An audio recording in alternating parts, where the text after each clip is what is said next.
From the Vickery Studios in downtown Little Rock, this is Capitol View with your hosts, Roby, Brock, and David Goins. And good Sunday morning to you. Welcome into Capitol View. I'm David Goins. And I'm Roby Brock. Thanks for joining us. On most Sunday mornings, we take a look back at the week in Arkansas politics. Obviously, plenty to cover week in, week out. So we're going to take the ambitious task this morning of trying to break down the entire 2013 in this year-end wrap-up spectacular. Spectacular? Is that how you describe it? I think so. We're joined by a blockbuster long table, John Brummett with the Arkansas Democrat-Gazette, GOP strategist Bill Vickery, to break down some of the biggest moments of 2013. Let's start with a story that kind of had roots in 2012. That bled right into the new year, dramatically kind of changing the makeup of the race for governor that involved Dustin McDaniel. He admitted to an inappropriate relationship. I think we got a piece. Yeah, let's take a look at that. I made a mistake for which I have taken and continue to take responsibility. Dustin McDaniel facing reporters for the first time today since admitting to what he calls an inappropriate relationship with Hot Springs attorney Andy Davis in 2011. There is no other shoe to drop. There are no other women. There is no litigation that was ever compromised. Davis is also opposing counsel in a school choice lawsuit that McDaniel's office, representing the state, lost last year. But he said today his office didn't deal with Davis on the case. The relationship coming to light because of an October court filing in Garland County where Davis's ex-husband asked her to admit to a sexual relationship with Attorney General Dustin McDaniel. The most you can do is to tell the truth, be strong, and humbly ask for the forgiveness of your fellow man. That's what I'm doing. So that was kind of the beginning of the end there. A few weeks later, he got out of the race. That really kind of set the dominoes in motion all the way through, right? Yeah. I think he was going to, easy to say now, but I think he was probably going to be the next governor of Arkansas. He had the ability to run as the natural successor to BB without any of the congressional baggage that Mike Ross is going to have. And his getting out of the race got Mike Ross to get back in and got Mike Ross to effectively negotiate out John Burkhalter and then effectively force out Bill Halter and raise $3 million, which was one of the big stories of the year. And now we've got an entirely different governor's race. That is probably, though I think Ross has a chance to win it, less winnable for the Democrats than it would have been. I told somebody that the two best Democratic politicians in Arkansas right now are not playing this year. BB not going for the Senate like a governor might, and McDaniel out. Look, it was a spectacular fall there a year ago in 2012. Fast forward now, I think the Attorney General's done a very good job of rehabilitating himself politically. You know, he is going into the good night for a little while. Probably we'll see him back on the political scene at some point. I think he has maneuvered himself very well politically.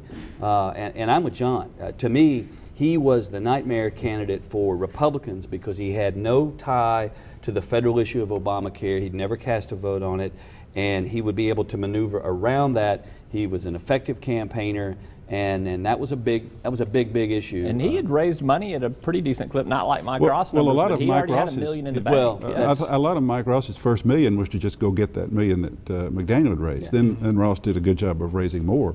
But yeah, it was McDaniel was set. He was set, and this was just a remarkable demise. But it's temporary, and the rehab. Yeah. But his work on the Mayflower spill, his work on the Pulaski County school settlement, near spectacular. Yeah. He could probably go to Congress in the 1st District right now if he ran in East Arkansas. But I don't know. But he probably could. But he's not going to. This matter is not resolved yet with the full investigation having to do with the woman with whom he was unfortunately involved. So he's out. So yeah, but I also think it's a long game. He's a young guy. I don't think you've heard the last of Dustin McDaniel on the Arkansas political scene. I say that as a Republican. I think he's positioned himself very well. If you're dealt that hand in December of 2012, you played it about the best you can, ending up 1 year later. Well, both y'all kind of mentioned the rehab effort he's done this year. We've seen obviously other politicians in other states, much more national scandals have come back, in that same vein. So that's certainly a possibility. Yeah. We talked about Bill Halter getting in and then out of the race again. Is Bill Halter done politically, do you think? I mean, what's his path for politics in the future if he even has one? I personally do not see that path. I think he's dependent on some goodwill in the state Democratic Party, and I don't think there is any. He had no choice. Ross had just sort of trumped him, had won the pre-primary fundraising so much that he couldn't compete. And then there was this great interest. Why don't you save the day for us in the 2nd District and run against Tim Griffin, who turns out not running, and serve the party that way? And not only did he not do it, people tell me they haven't even seen or heard from him. I just think there are probably some bridges burned there. I don't see his path back. I hope not.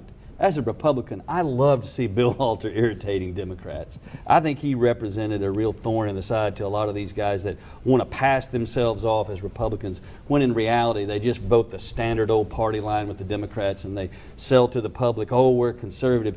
Bill Halter kept them honest.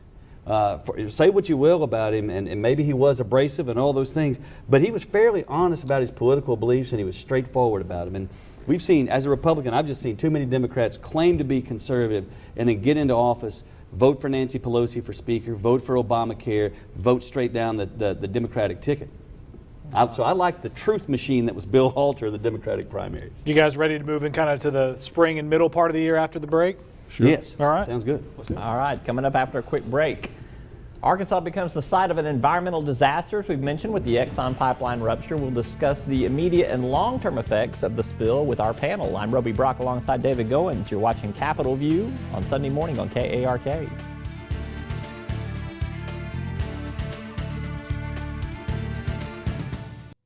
The Arkansas State Chamber of Commerce and Associated Industries of Arkansas.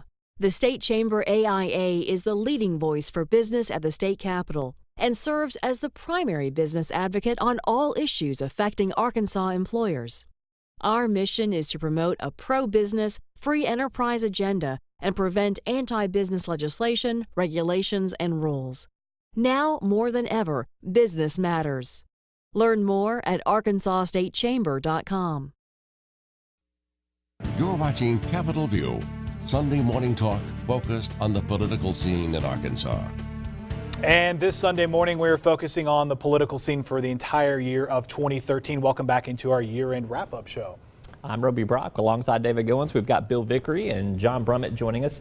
Let's talk a little bit. We were talking a little bit before the break about the Mayflower Oil Spill, how that had been a rehabilitative subject matter for Dustin McDaniel in the Attorney General's office after his scandal earlier in the year.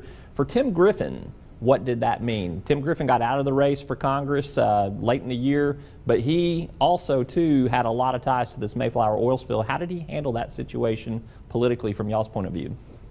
Well, I think he handled it brilliantly to begin with. I mean, I think he was on the scene. He had a lot of those folks up there had his cell phone number, would call him to work through those kinds of problems they might be having with the feds. And he just wore out Exxon on the front page of the paper day after day, all while maintaining still a willingness to support building pipelines around the country. So he took it away from pipeline safety and made it more about corporate responsiveness and gave people a villain in Exxon. John's got a different take. Yes. I was with you until he wore out Exxon. He did after about 6 months. And at the beginning, he used this occasion to go to Mayflower, where these people have this goo in their yards, and say, this is good for you. Yeah, this means you don't have to walk to Memphis. This means that you have fuel, and that these things happen. He wasn't wearing out anybody until the politics forced him to later, and you know that. I don't think that that's the case. One, he never said this is good for you. I think it's one thing to point out the fact that you got to have pipelines crisscrossing America because you got to get the oil somewhere somehow. And two, when you talk about accidents are going to happen. When you talk about corporate responsiveness, how they come in, how they communicate with the neighbors, how they dealt with the situation after the accident had happened, that's where a member of Congress can be supremely effective, and that's what I think he did very well. He was on site. He was working hard, but his initial comments were defensive about the oil industry and seemed to be more in service to the oil industry than to the damaged constituents. But he did, when the political winds shifted, segue very well. He did segue very well. He's an excellent political winds that shifted at that point in time. Well, the thing just dragged on, and the Exxon was not as responsive as it should have been, and the politics called for him to quit talking about how much you need oil and how much you need this cleaned up. Well, and he made the move. But there was a very big difference between national oil policy and how we move product around the country, and Exxon not being responsive to the their constituents up there, the people who are affected by this, and a congressman stepping in and saying, no, you're not going to do that. Okay, in the end, he's not running again, so it's a moot Yeah, point. there you go. At least not in this cycle. An environmental disaster, clearly, with some political, tentacles as well. At the same time, that happened Good Friday, March 29th, and then we move into April. The session churned along with a lot of social issues in the first half of the session, and then the second half it switched to tax cuts and finally dealing with this private option decision. That's exactly what we saw. Your impressions of how this legislature played out this year? I think the story of the session, in the end, at least to insiders and people who follow policy, is that Arkansas remained this curiously eccentric state. We're the only state in our region that didn't just turn down Medicaid expansion, and we had a band of smart young Republicans who worked with Mike Beebe's bureaucrats to design a nationally innovative plan that is remarkable, that 2 or 3 states are edging toward doing in some adapted form, while everybody else around us is saying, no, we don't want this Obamacare money. And then we got 3/4 votes for it. Yeah. Smartly by BB tying it to, if you want tax cuts, you're going to have to, this is where you get our savings. And now, the question is, in 2014, does it all get undone? Mm-hmm. I know we're not looking forward to 2014. We can do that. Oh, we will. But, we can now. We will as the show progresses, for sure. Well, I think a couple things there. One, I think Representative John Burris on the House end, Senator John Dismayne, Senator David Sanders, those guys studied the issue, and they took a very bold, forward-thinking step, and that is it. As good, by the way, good conservative Republicans whose credentials have never been questioned as conservative Republicans. Have been now. And that's unfortunate, and let me tell you why. Because they have seized an opportunity to begin to privatize a program that was going off the rails. We could either turn our back on Obamacare or let the feds implement it directly. They found a third option, and that is let us be in charge of the whole thing. And they are dragging, kicking, and screaming the government into free enterprise in the private sector. And this will have an impact on how we deliver health care in Arkansas for decades to come. Clearly not a session clearly not a session that it operates within the borders of when they met. I mean, this is going to have implications. If you want to change long-term paradigms, then you got to do it the way they did it. If we fail to pass the expanded Medicaid pool appropriation, if we can't get the 3/4 again, then we fall back to existing Medicaid. That additional money is gone. But I'm telling you, these private option principles, these guys are going to try to apply these private option principles to basic Medicaid. Yes. We're going to put them in the exchange. We're going to have some co-pays. We're going to have centers for. Super. They will, and those are conservative principles. Exactly. Yes. Amen. Yeah, amen. Bill, where are you standing on this? Listen, I'm with John Brummett endorsing this. But the thing is, the people dominant in your party now think that if you take the Obamacare money, you are on his side, you have socialized our medicine, and you are awful. Right. And we have got big earth tremors to deal with in Republican primaries and Republican politics over this, because not everybody is as generous in understanding what these 3 or 4 architects were up to. 30 seconds apiece on this. What happens in the 2014 fiscal session with the private option? Does it succeed or not? Right? 3 votes appeal away, and then you're in bad shape. Is it restricted to just the fiscal session? Could there even be a special session? Well, you got to get the funding in the special. You got to get the funding done next year. There's some talk to just leave the whole human services budget undone in the fiscal session if you don't have the votes, and let everybody get through the primary and think about, as we get toward the new fiscal year, whether you go without any human services budget at all. That's a tactic that has been discussed. It's rather extreme. It's sort of it's akin to federal government shutdown, debt ceiling type pushing it to dynamic. the end of June, essentially. Right. But that's one. But in the end, do you think we'll keep it or not? I think we'll keep it. I do too. And I think I don't know how, but I do. It's glad to see that John Brummett, the wise sage of Arkansas politics, is acknowledging that the power base is now inside Republican primaries. Well, it is. Very good. In our next segment, you guys are sticking around doing a great job. We're plowing through to the summer and fall, but we're also going to talk a little bit about ethics and baked goods and pie boxes. We'll come back. One of the more bizarre corruption scandals in recent memory surfaced from the state treasurer's office, talking about Martha Shoffner. We'll relive that saga with our panel. I'm David Goins alongside Roby Brock. You're watching the year-end wrap-up of Capitol View on KARK.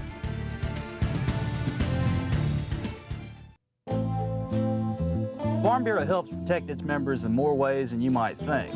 They've always been the voice of agriculture in Arkansas, working on behalf of folks like me when nobody else would. And Farm Bureau stands for the values that Arkansas families care about. They've protected my right to farm and make a living, which helps everybody who likes food on the table. You know what they say, Arkansas counts on agriculture, and agriculture counts on Farm Bureau. You're watching Capitol View, Sunday morning talk focused on the political scene in Arkansas. And welcome back to Capitol View. I'm Roby Brock. And I'm David Goins. We're in our 2013 wrap-up show, joined, of course, with continuing the panel with Bill Vickery and John Brummett. Gentlemen, let's get a look at one of the things I think most people will probably remember, even if you don't even follow politics, you're just at home cooking dinner, the situation with Martha Shoffner and her resignation, her being arrested at her home in Newport on one Saturday afternoon in May. The next thing you know, she's in federal court, and we're hearing situations of money in pie boxes. How do you encapsulate that one? Well, imagine if she'd asked for a pizza, how much money she would have gotten. If she got $6,000 in a pie box, what could she have made? Look, it's a situation where folks who serve in government for long periods of time tend to believe that their government service warrants them the opportunity to maybe skirt around the law a little bit when they don't have any bad intentions. And I think that was the case here. Longtime Democratic office holder who said, hey, I have an apartment in Little Rock I need to pay for. I'm trying to do the good for the state.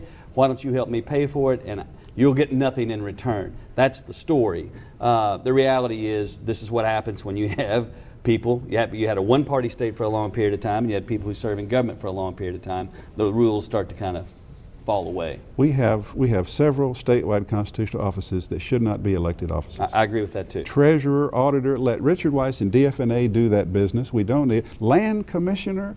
I'd even have the Secretary of State turn over that to State Building Services. I mean, I'm rather extreme on the point, but you get these offices which are statewide elected. Nobody wants them except political hangers-on, usually, and then they get in there and think, what have I done? I'm only making $40,000 or $50,000 a year, and I've got to drive back and forth. And look here, I'm managing the state treasury, and I'm just going to have to get somebody to help me out. And if you made them bureaucratic agencies of the executive branch answerable to a governor, the campaign for which we pay attention to, and we have some standards for, it would be an infinitely more efficient system than this nonsense. You could probably pay them more as state employees than you could in the constitutional officer range, and I think that's a big reason why we've seen some of the things like with Mark Darr, with Martha Shoffner. Well, they're like poor old Mark Darr having to drive back and forth from Springdale, and he's not commuting locally, and he thinks he can get reimbursed. But the state legislator from that exact same part of the state can get reimbursed. Right. Look, I'm with John. I mean, a lot of these offices were created back when the payroll came in a strong box on the stagecoach, and we had a big safe up at the state capitol, and you put gold doubloons in there, and you counted them. Land commissioner and a lot of others, they're all the same. Well, we could go a long way to slice 75% Brummett of was these around statewide. back in the doubloon day. Be careful there. I covered those. I mean, there are other states. I mean, Texas being one of them doesn't have a treasurer. We don't have to have it. It's a finance and administration function that we've got a finance administration for, and we continue to have. There's just people who get the office because they have the name of a country western fiddler or a race car driver, because there are no issues. They're clerical positions, and then we go, oh my goodness, Martha Shoffner wanted some money in a pie, and here we look like idiots, and we kind of are. Not the deftest pivot here from pies to a heated race. U.S. Senate, kind of the back end of 2013. Obviously, a lot of political ads, a lot of money getting poured in. I know we've talked about it with you gentlemen earlier on Capitol View earlier this year, but Mark Pryor, Tom Cotton, certainly a huge story in 2013, probably one of the bigger ones coming up in 2014. And look, it has national ramifications, and that's the big deal. This is kind of Ali Frazier, in my opinion, that you've got two very well-financed, two smart folks who are running for office with good people running their campaigns.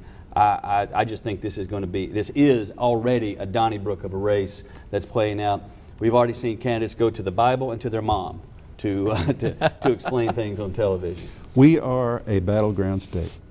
As Ohio was in the presidential race, there are now very few battleground states, and we sit down here with our 6 electoral votes already determined, and we don't know what's going on in Ohio, where they're being inundated with millions upon millions of dollars in advertising. We're getting ready to find out, because it is as important to the parties who holds the Senate as who is the president. The Republicans, now that this Obamacare debacle has made it even more so, the Republicans believe they can take the U.S. Senate. A race that they must have and one the Democrats must hold is this one right here. And it is possible that either could happen. It's close enough that both sides can see if we'll just spend a little more money, direct a little better message, do a little more attack on the other guy, we can either hold or take this one. We're getting ready. We've formally said 25 million. 35 million, 40 million. Isn't that ultimately going to be the answer? Well, what should we do next? Well, let's just spend a little more. More money, yeah. More is more. No one in Washington wants to be the person who denied an extra million to the party in a state like Arkansas that could hold the balance of the United States Senate. So we will be awash. We have never seen anything like we will see in 2014 in that race. And it's going to be sickening, the amount of money, and the rhetoric is going to be so negative. But if you really like smart political operatives, there are going to be a lot involved in this race. And right now we're seeing these two things which just make me scream at the television. These holiday season sweet things with my religion and my mommy.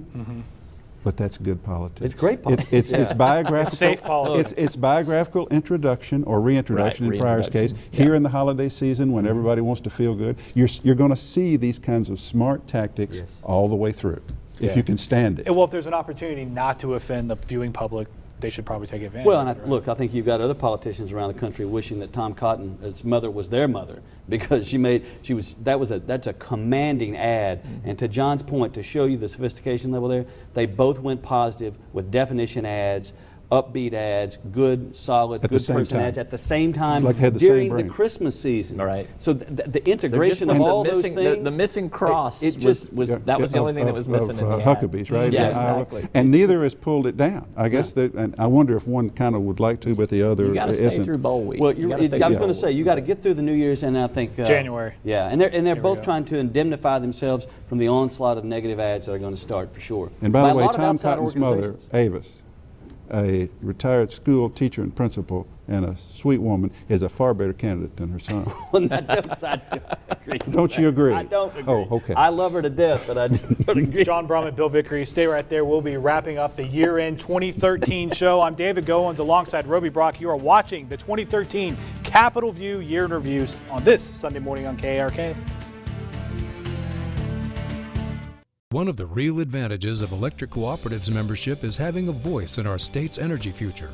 Not a week goes by without important energy issues making headlines. These are issues that need to be discussed. And you should know that as policies are being developed, the cooperatives are looking out for our members, advocating what's best for you. We are your friends and neighbors. We are your local electric company. The electric cooperatives. We are Arkansas. You're watching Capitol View, Sunday morning talk focused on the political scene in Arkansas. All right, we got about 30 seconds left with our panel. Start with you, Bill Vickery, 2014. Republicans in a clean sweep this year in 2014. Big year. Wrong. Mike Ross gets a higher percentage of the vote than Asa Hutchinson and Mark Pryor. All right, we're going to watch it play out. Gentlemen, thank you very much for doing our 2013 Year in Review show. Hope you all enjoyed the first 8 months of Capitol View. We'll be back next Sunday for a brand new edition. Of course, you can stay up with Capitol View, download the Capitol View app, and enjoy the rest of y'all's weekend.